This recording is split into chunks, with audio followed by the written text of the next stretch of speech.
यम यानी कि प्लूटो, जो कि हमारे सौरमंडल का सबसे छोटा ग्रह हुआ करता था। लेकिन अब प्लूटो हमारे सौरमंडल का ग्रह नहीं है। अगर प्लूटो पहले सौरमंडल का ग्रह था लेकिन अब नहीं, तो प्लूटो कहां चला गया? आखिर प्लूटो के साथ क्या हुआ था? चलिए जानते हैं इस वीडियो में। हेलो दोस्तों, स्वागत है आपका फैक्ट्स इंडियन टीवी में। अगर आपने अभी तक चैनल को सब्सक्राइब नहीं किया तो चैनल को सब्सक्राइब कर लीजिए और बेल आइकन को दबा दीजिए ताकि आने वाली वीडियो के नोटिफिकेशन आप तक सबसे पहले पहुंचे। और वीडियो को अंत तक जरूर देखें।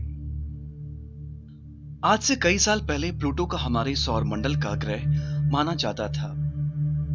लेकिन साल 2006 में ग्रहों की नई परिभाषा तय होने पर प्लूटो को ग्रहों की श्रेणी से बाहर कर दिया गया था।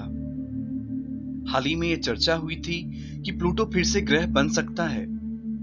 पिछले साल वैज्ञानिकों के एक दल ने प्लूटो को फिर से ग्रह बनाने के लिए ग्रहों की परिभाषा बदलने का प्रस्ताव रखा था।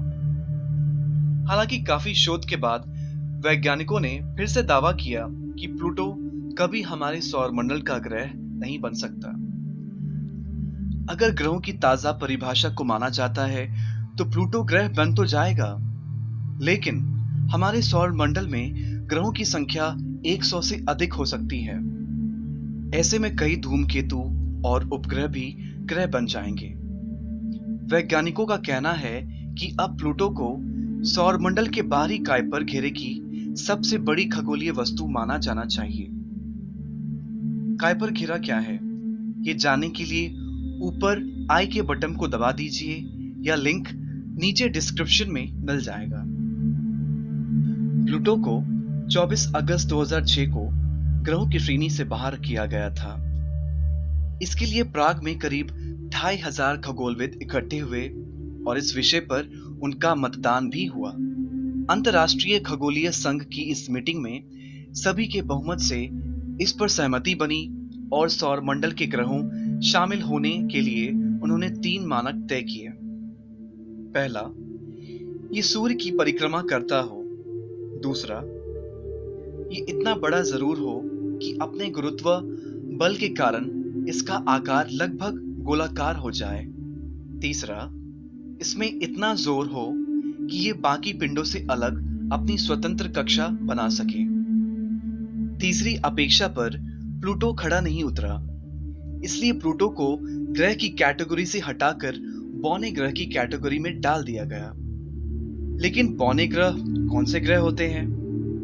बौने ग्रह उन अंतरिक्ष पिंड को कहा जाता है जो अपनी कक्षा में रहकर सूरज की परिक्रमा करते हैं।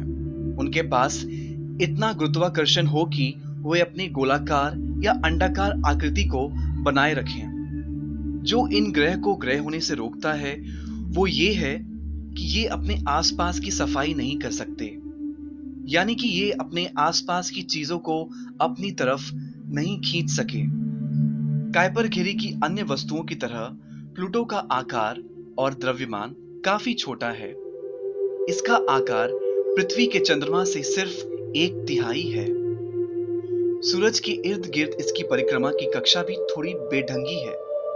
ये कभी तो नेपच्यून की कक्षा के अंदर जाकर सूरज से 30 एस्ट्रोनॉमिकल यूनिट यानी कि 4.4 अरब किलोमीटर दूर होता है और कभी दूर जाकर सूर्य से 45 एस्ट्रोनॉमिकल यूनिट यानी कि 7.3 अरब किलोमीटर पर पहुंच जाता है।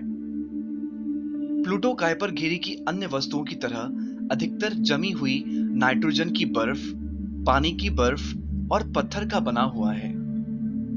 प्लूटो का बहुत पतला वायुमंडल है जिसमें नाइट्रोजन, मीथेन और कार्बन मोनोऑक्साइड है। जब प्लूटो परिक्रमा करते हुए सूरज से दूर हो जाता है तो उस पर ठंड बढ़ जाती है और इन्हीं गैसों का कुछ भाग जमकर बर्फ की तरह उसकी सतह पर गिर जाता है, जिससे उसका वायुमंडल और भी पतला हो जाता है।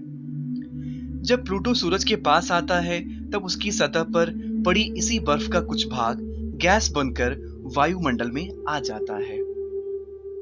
बाकी ग्रह एक के बाहर एक अंडाकार कक्षाओं में सूरज की परिक्रमा करते हैं, लेकिन प्लूटो की कक्षा वरुण की कक्षा की तुलना में कभी सूरज के ज्यादा समीप होती है और कभी कम। इसकी कक्षा बाकी ग्रहों की कक्षा की तुलना में ढलान पर थी। बाकी ग्रहों की कक्षाएं किसी एक ही चपटे चक्र में है, जिस तरह जलेबी के लच्छे एक ही चपटे आकार के होते हैं। प्लूटो की कक्षा इस चपटे चक्र के कोण पर थी। ध्यान रहे, इस कोण की वजह से प्लूटो और वरुण की कभी टक्कर नहीं हो सकती, क्योंकि उनकी कक्षाएं एक दूसरे को कभी काटती नहीं। हालांकि चित्रों में कभी ऐसा लगता जरूर है। प्लूटो हमारे सौरमंडल का हिस्सा था और है। वो कभी गायब नहीं हुआ, बस उसे ग्रह की श्रेणी से हटाकर बौने ग्रह की श्रेणी में डाल दिया गया है। आज की वीडियो में इतना ही। अगर वीडियो अच्छी लगी हो तो ज्यादा से ज्यादा लाइक करें, अपने दोस्तों के साथ शेयर करें और कमेंट करके बताएं कि आपको ये वीडियो कैसा लगा। अगर आपने अभी तक चैनल को सब्सक्राइब नहीं किया है तो कृपया हमारे चैनल फैक्ट्स इंडियन टीवी को सब्सक्राइब कर लीजिए। तो मिलते हैं नई वीडियो में नए फैक्ट्स के साथ। तब तक के लिए जय हिंद, जय भारत।